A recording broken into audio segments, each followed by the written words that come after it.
Hola, ¿qué tal? ¿Cómo estás? Buenos días, buenas tardes, buenas noches, bienvenido a mi canal. Aquí buenas noches. Y bueno, el tema del día de hoy tristemente está muy generalizado por la gran cantidad de personas que sufren de adicción en nuestros tiempos. Entonces, el capítulo se llama Los hijos de adictos o la infancia robada, porque prácticamente es un robo de la infancia.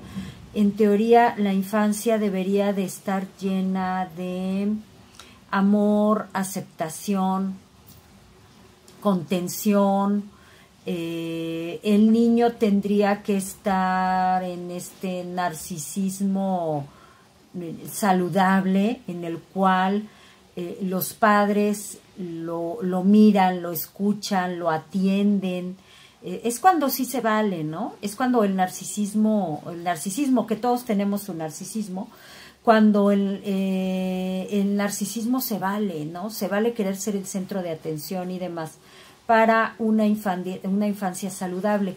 Digamos que durante la niñez eso es necesario para ir construyendo su autoestima con los límites que se requieren, aclaro, o sea, deben de tener límites, obviamente, pero sí deben de ocupar un lugar importante, deben sentirse importantes en la familia. Y después, hay que frustrarlo. Con esa autoestima ya construida, pues bueno, la vida y uno pues como que los va frustrando un poquito, pero esa autoestima debe estar bien construida.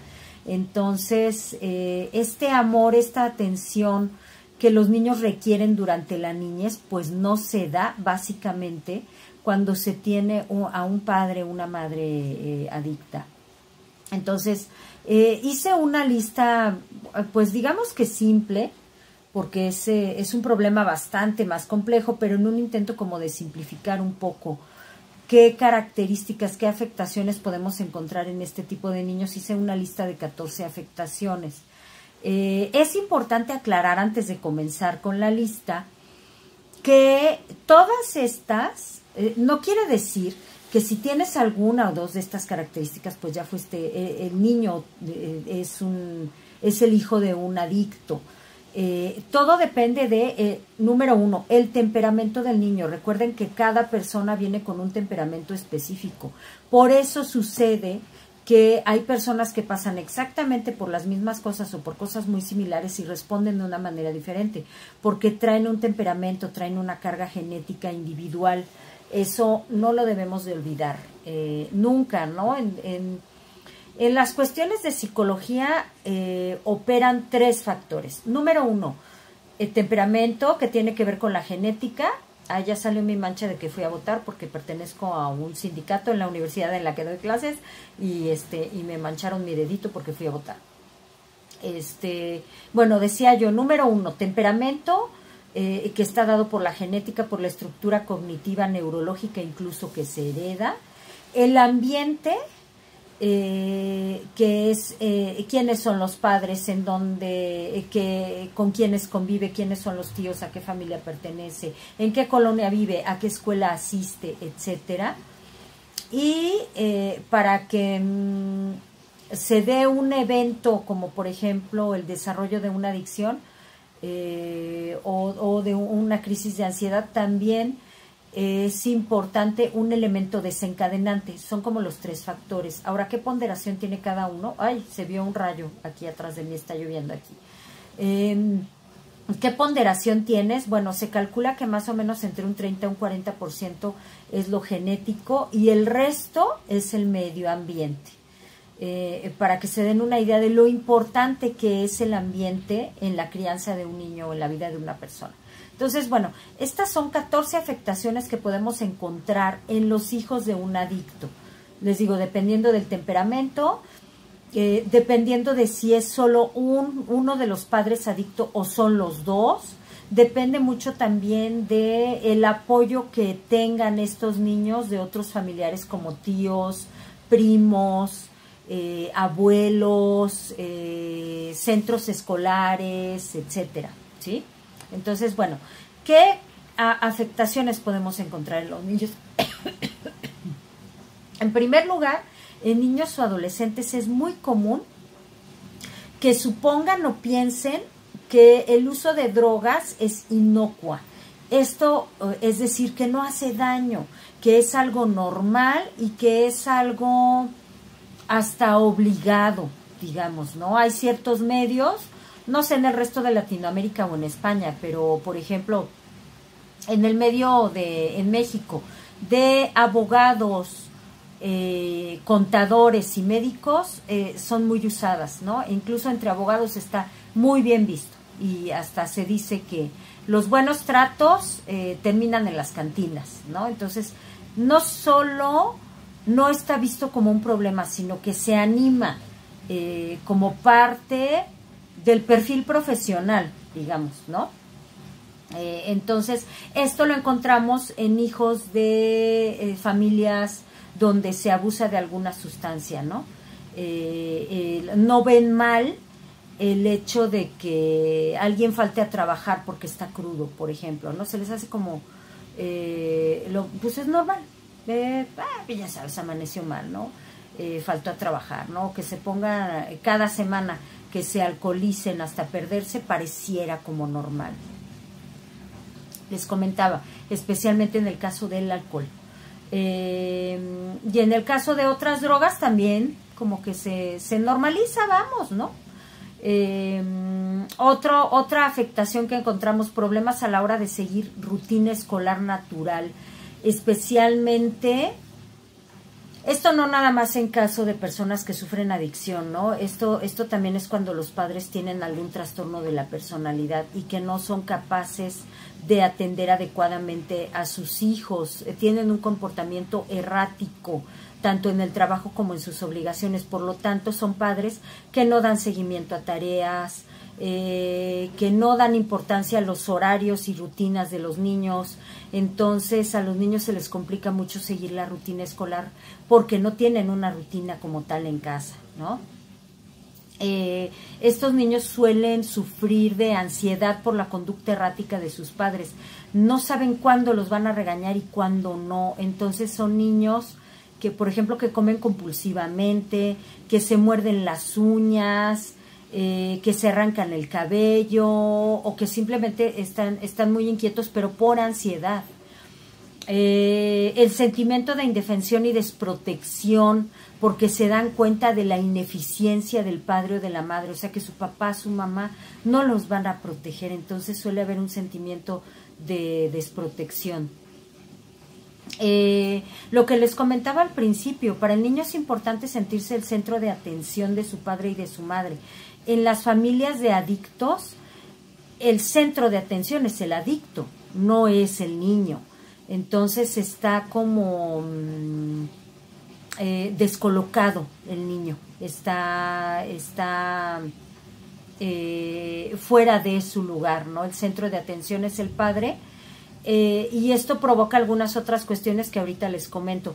La sensación de vergüenza por los eventos que va protagonizando el alcohólico o el adicto. A los hijos les provoca mucha vergüenza que el papá termine alcoholizado en una fiesta o que el papá que utiliza cocaína haga un desmadre, como decimos aquí en México, en una reunión y que se ponga violento o agresivo. Esto ocurre mucho con los que utilizan anfetaminas o cocaína. Eso les provoca mucha vergüenza a los niños, ¿no? Pueden ser, por lo tanto, niños muy tímidos, introvertidos, inseguros. Hay inseguridad constante, porque además el adicto miente para seguir consumiendo o para no asumir la responsabilidad de sus actos, o a veces olvida lo que hace. Eso genera una enorme inseguridad en el niño, una falta de confianza en las figuras de autoridad y en el ambiente mismo que lo rodea, ¿no? De tal manera que se va haciendo una idea de que la gente dice una cosa pero hace otra, o sea que no puede confiar en lo que los demás le dicen o le prometen. Con bastante frecuencia, esto se ve muy frecuentemente, no solo en familias de alcohólicos, sino en familias en las cuales los padres son sumamente ineficientes. Los hijos asumen el rol del padre o de la madre, incluso con sus hermanos y con sus propios padres, ¿no?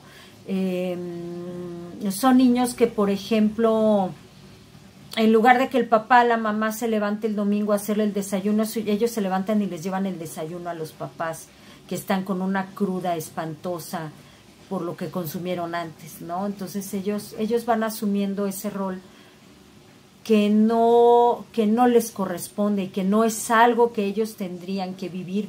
Por lo tanto, son niños que cuando crecen suelen asumir responsabilidades de más, suelen cargar con otros o tener parejas adictas porque es a lo que están acostumbrados, ¿no?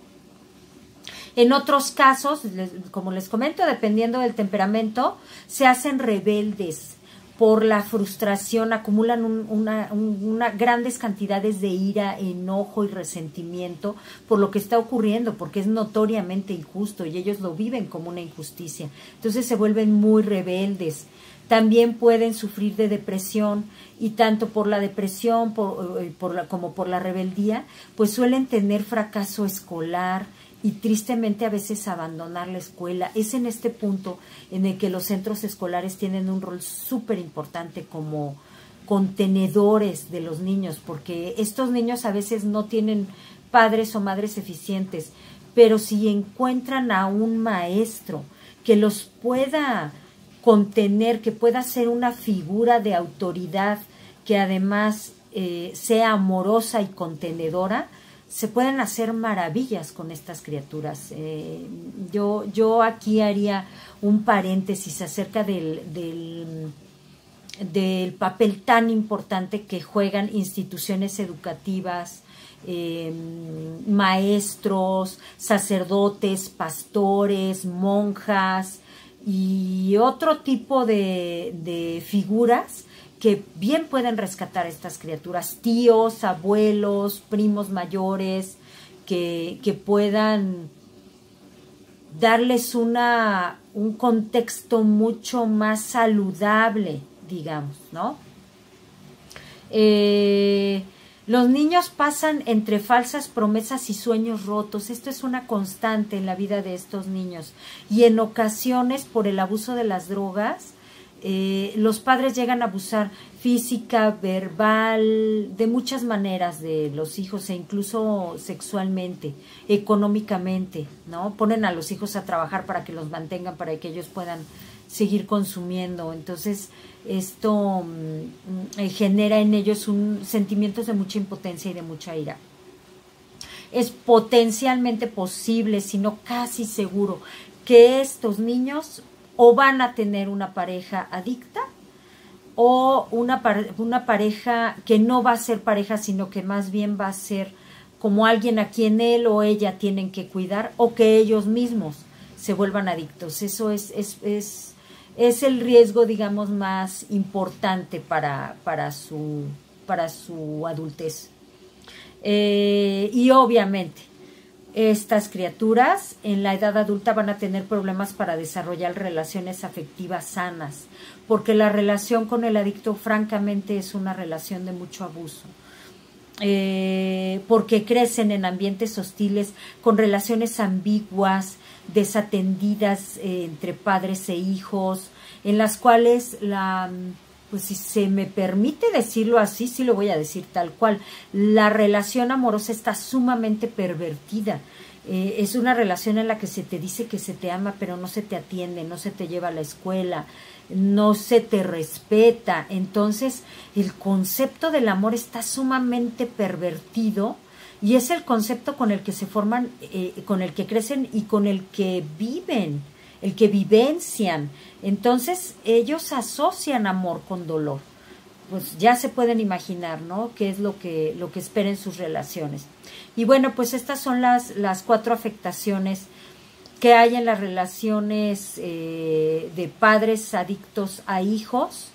El caso de Luis Miguel es muy sumamente ilustrativo. Por supuesto que él no puede verse a sí mismo como un buen padre, por supuesto que no podía ser una buena pareja y por supuesto que le iba a ser muy difícil ser un padre presente, sobre todo ante estos cuestionamientos acerca de que el padre tuvo que ver en la desaparición física de la madre, ¿no? Entonces, esta figura paterna que tiene que ver con la destrucción, con el abuso, entonces si él se identifica con esa figura paterna en alguna parte, él es un destructor de la familia y de los hijos, entonces pues mejor me alejo de los hijos, ¿no? Esta es desde luego es una hipótesis que yo lanzo, no quiero decir que así sea la problemática de Luis Miguel. Para hacer una hipótesis válida, pues tendríamos que conocer muchísimo más a manera personal de este personaje, pero bueno, pues es una hipótesis que pudiera ser, ¿no? No me queda más que decirles que pues hay que estar muy atentos ante estas conductas de adicción. La adicción es un problema en nuestra sociedad gravísimo, muy grave. Yo noto que, por ejemplo, en el caso de México se ha hecho mucho en el caso del consumo del tabaco, pero muy poco en el consumo de alcohol, muy poquito, ¿no? Entonces, hay que buscar ayuda. Está Alcohólicos Anónimos, está Al-Anon, que es la parte de Alcohólicos Anónimos que ayuda a los familiares de los alcohólicos, está Adictos Anónimos, Neuróticos Anónimos también, o sea, de AA, de toda esta familia. Hay terapeutas que son especialistas en adicciones. Mucho ojo, hay que atenderse. Recuerden ustedes que las adicciones son enfermedades incurables, progresivas y mortales, potencialmente mortales. Entonces, pues son asuntos que se tienen que atender, ¿no? Yo creo que la mejor manera de combatir el narcotráfico, pues es atendiendo las adicciones. Si la gente no consume, pues bueno, por falta de consumo el narcotráfico va a ir disminuyendo por sí mismo, ¿no? Entonces, bueno, esta es mi última recomendación. Te agradezco muchísimo tu atención, todos sus comentarios. Buenos días, buenas tardes, buenas noches. Que tengas una hermosa semana y una feliz vida. Bye.